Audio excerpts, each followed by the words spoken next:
Welcome to Ripe News, where you can stay up to date with the latest political world coverage, and don't forget to click the subscribe button today. In our breaking stories, President Donald Trump's FBI chief pick, Patel, insisted Thursday to highly doubtful Democrats that he didn't have an enemies list, and that the FBI under his direction would not launch investigations for political reasons or seek retribution against the president's enemies.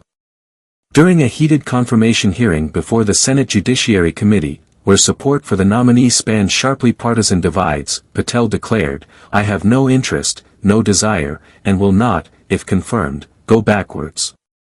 The FBI will not become politicized. No retaliatory measures will be implemented."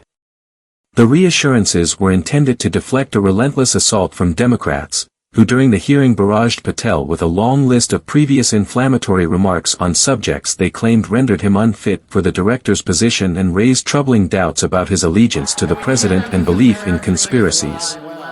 For his part, Patel made an effort to disassociate himself from his own remarks, accusing Democrats of misinterpreting his point or removing them from context. When the FBI is dealing with urgent issues, Democrats are focusing on Patel's rhetoric.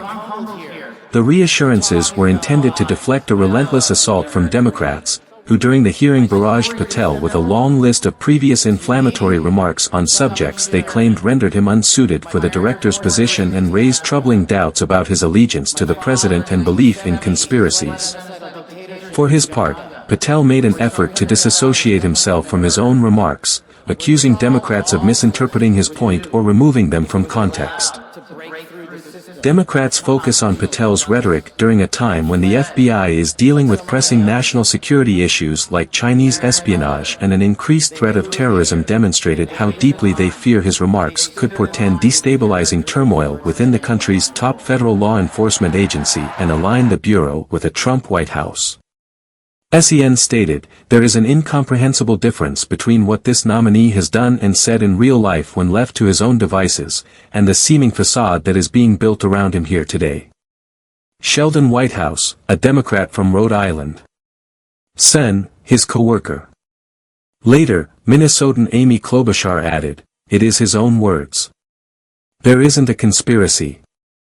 That's exactly what Mr. Patel stated.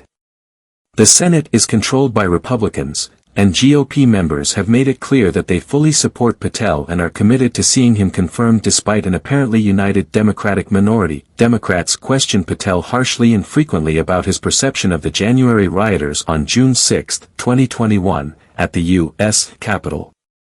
Democrats accused him of disparaging police officers protecting the Capitol from the violent mob by highlighting a social media post about the day that made reference to "cowards in uniform exposed." Patel, however, maintained that he was speaking of military officials who, in his opinion, did not organize the National Guard to defend the structure. Patel made an effort to disassociate himself from a song he promoted that included Trump and a choir of Jan who were imprisoned.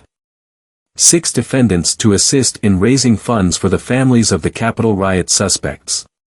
He maintained on several occasions that he was not aware that some of the defendants in the song were charged with assaulting law enforcement. "I was unaware of the violent offenders.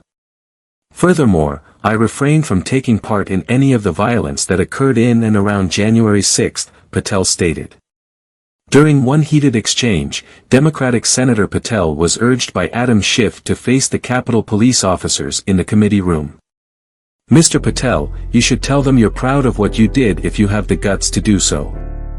Tell them you're proud of the money you raised from those who beat them with poles, pepper-sprayed them, and attacked their co-workers," Schiff said. Patel retaliated, saying, "You know it's a complete lie. Violence against law enforcement is something I have never, ever tolerated." Patel sought on multiple occasions to reassure Democrats that his FBI would be separate from the White House.